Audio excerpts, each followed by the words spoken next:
प्रभु जीसु ख्रीष्ट को नाम रे समस्त को नमस्कार। Praise the Lord. प्रभु मान को पुनी थरे सुजोग देले कि तांकर वाक्य राज शिखिबा। आउ आज विषय है शेष दिन रे कौन कौन हेबो। शेष दिन रे कौन कौन हेबो, अंत के दिनों में क्या क्या होगा। बाइबल 10टा विषय आज आम देखा। प्रथम विषय है अनेक मिथ्या जीशु आसबे और समय सन्निकट बोली कहिबे। अनेक मिथ्या जीशु आसबे और समय सन्निकट बोली कहिबे। लूक 21:8। आज पृथ्वी अनेक मिथ्या जीशु आसी सारलेनी, एबे मिसा अछंती आ भविष्य भी आसबे। द्वितीय विषय है स्थाने स्थाने युद्ध हेबो। माथ्यू 24:6। प्रिय ईश्वर लोक माने आज पृथ्वी रे अनेक जगह आज युद्ध होउची। तृतीय विषय महामारी हेबो। लूक 21:11।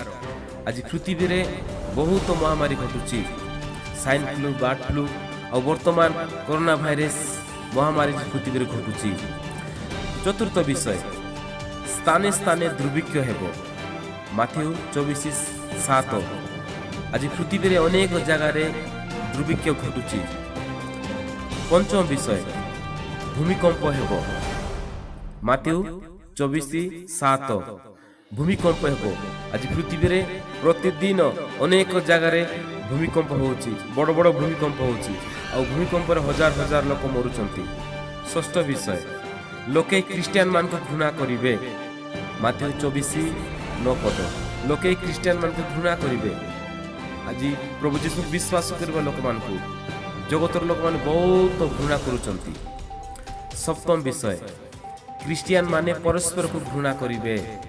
माथ्यू 24:10। क्रिश्चियन माने परस्पर को घृणा करिवे।